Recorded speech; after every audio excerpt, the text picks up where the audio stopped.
After the October 7th attacks, Palestine has once again seized the world's attention, sparking debates and drawing countless questions. Among them, one resonates louder than the rest. Why are Arab nations not stepping forward to help Palestine?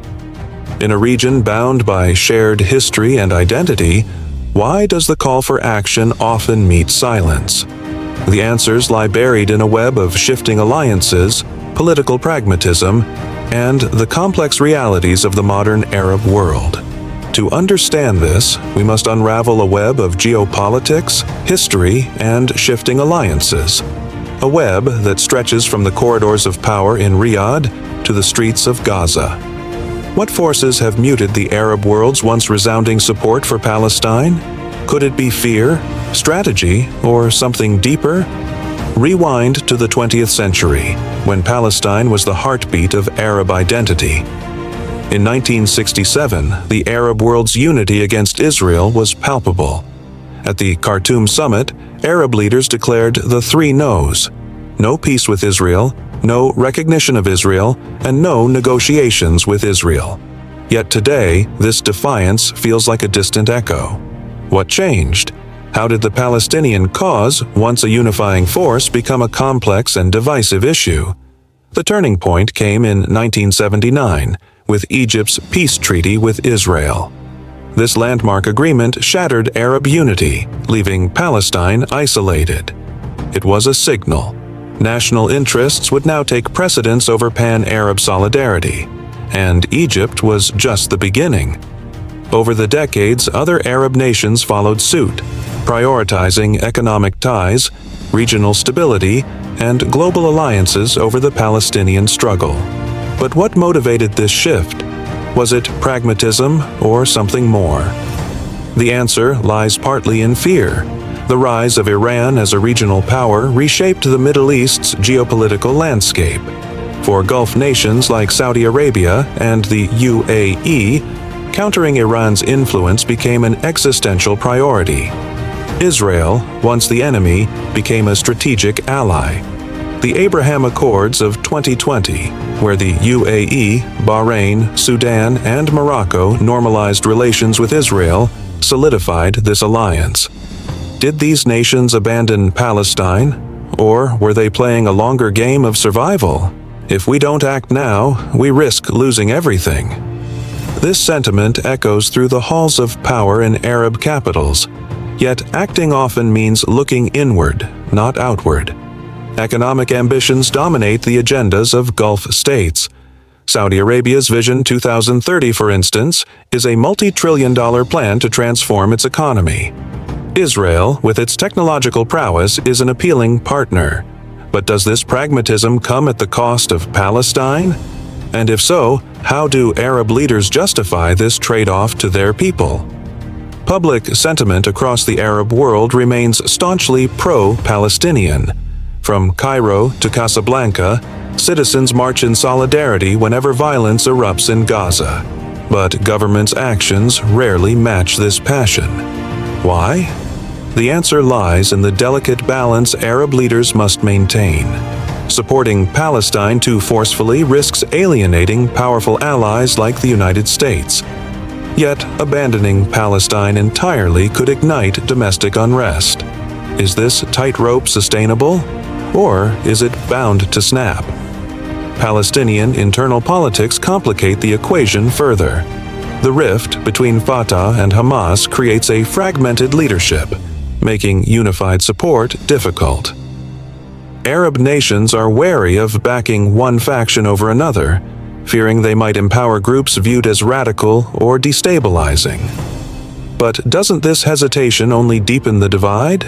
Could a more united Arab front force a resolution, or is the fragmentation of Palestine itself part of the reason for Arab inaction? Let's shift the lens to international alliances. The United States, a staunch ally of Israel, exerts immense influence over Arab foreign policies. Many Arab nations rely on U.S. military aid-trade partnerships and diplomatic support. Challenging Israel's actions directly risks jeopardizing these ties. But at what cost? Does this dependency on the U.S. mean Arab nations have sacrificed their autonomy in addressing the Palestinian issue? And if so, what does this mean for their future? Consider the economic dimensions. The globalized world offers Arab nations opportunities for growth and modernization. The Gulf states, in particular, are investing heavily in technology, tourism, and infrastructure. Israel, with its thriving tech sector, becomes an attractive partner. Normalizing relations isn't just a political move, it's an economic strategy. But can these nations truly thrive while ignoring the suffering of Palestinians? Or is economic success seen as a higher priority than solidarity? This brings us to the question of responsibility. Should Arab nations bear the burden of the Palestinian cause alone? Some argue that the Muslim world as a whole, including non-Arab nations like Turkey, Iran, and Pakistan, shares this responsibility. Others point to international bodies like the United Nations, accusing them of failing to hold Israel accountable. But does shifting the blame absolve Arab nations of their historical role? Or is it a convenient way to sidestep a deeply entrenched problem? The Abraham Accords marked a new era in Middle Eastern diplomacy. For decades, Arab nations refused to normalize relations with Israel until the Palestinian issue was resolved. But the Accords flipped this narrative, prioritizing national interests over collective action. Critics call it a betrayal. Proponents call it progress. But what do Palestinians call it? And how does this shift reshape the region's moral and political landscape? We are not abandoning Palestine, Arab leaders often claim, but actions speak louder than words. Financial aid flows sporadically, often tied to political agendas. Diplomatic support appears in bursts, usually during crises. But is this enough? Can symbolic gestures compensate for the lack of consistent, unified action? And if not, what would real support look like? Imagine a future where Arab nations truly unite for Palestine. What would it take to achieve this? A revolution in leadership? A shift in global power dynamics? Or perhaps a reawakening of Arab identity, rooted in solidarity and shared destiny? History shows that unity is possible, but it also shows how fragile that unity can be. Could the Palestinian cause once again become the rallying cry of the Arab world, or is it destined to remain a symbol of lost potential? The question persists. Why are Arab nations not helping Palestine? The answers are as complex as the region itself.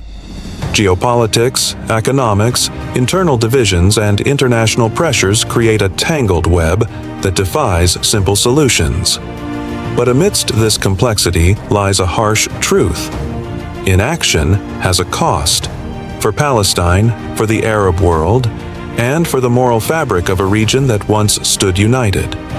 Perhaps the real question isn't why Arab nations are not helping Palestine, but whether they will find the courage and vision to change course. History is watching, the world is watching, and the people of Palestine are waiting.